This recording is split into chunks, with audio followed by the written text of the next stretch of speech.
ಉಡುಪಿಯ ದೊಡ್ಡನಗುಡ್ಡೆಯಲ್ಲಿ ಜೂನ್ 12ರಿಂದ 14ರ ತನಕ ಹಲಸಿನ ಹಣ್ಣಿನ ಬೃಹತ್ ಮೇಳ, ವಿವಿಧ ತಿನಿಸುಗಳ ಮಾರಾಟ ನಡೆಯಲಿದ್ದು, ಇದರ ಸದುಪಯೋಗ ಪಡೆದುಕೊಳ್ಳಬೇಕಾಗಿ ಸಂಘಟಕರು ತಿಳಿಸಿದ್ದಾರೆ. ಉಡುಪಿಯಲ್ಲಿ ಜೂನ್ 12, 13, 14 ಬೃಹತ್ ಹಲಸು ಮತ್ತು ಕೃಷಿ ಮೇಳ ಮಾಡ್ತಾ ಇದ್ದೇವೆ.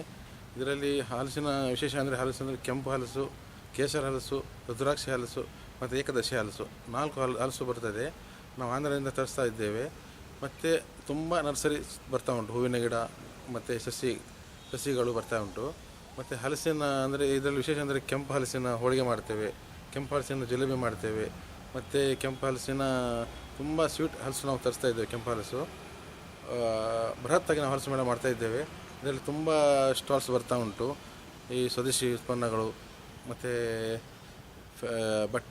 ಸ್ವದೇಶಿ ಬಟ್ಟೆಗಳು ಮತ್ತು ಹಲಸಿನ ಐಸ್ ಕ್ರೀಮ್, ಹಲಸಿನ ಜಿಲೇಬಿ, ಹಲಸಿನ ಹೋಳಿಗೆ ಮತ್ತು ಮಾವಲ್ಲಿ ತುಂಬ ವೆರೈಟಿ ಮಾವು ತರ್ತಾ ಇದ್ದೇವೆ. ಅಂದರೆ ಜ್ಯೂಸ್ ಮಾಡೋ ಮಾವು, ಮತ್ತು ಈಗ ಸಾರು ಮಾಡ್ತೇವೆ. ಆ ಥರ ಮಾವು ತಿನ್ನಲಿಕ್ಕೆ ಒಳ್ಳೆಯ ಮಾವು ತರ್ತಾ ಇದ್ದೇವೆ. ಎಲ್ಲ ಆರ್ಗ್ಯಾನಿಕ್ ಆಗಿರ್ತದೆ. ತುಂಬ ಜನ ಮೊನ್ನೆ ನಾವು ಮಾಡಿದ್ದೇವೆ ಕಟ್ಪಾಡಿಯಲ್ಲಿ, ತುಂಬ ಜನ ಬಂದು ಅದರ ಉಪಯೋಗ ಮಾಡಿದ್ದಾರೆ. ಹಾಗೆ ನಾವು ಉಡುಪಿಯಲ್ಲಿ ಜೂನ್ 12, 13, 14 ದೊಡ್ಡಗುಡ್ಡೆಯಲ್ಲಿ ಮಾಡ್ತಾಯಿದ್ದೇವೆ. ತೋಟಗಾರಿಕೆ ಇಲಾಖೆ ಇದರಲ್ಲಿ ಎಲ್ಲರೂ ಬಂದು ಸಹಕರಿಸುವಾಗ ನಾನು ವಿನಂತಿಸಿದ್ದೇನೆ.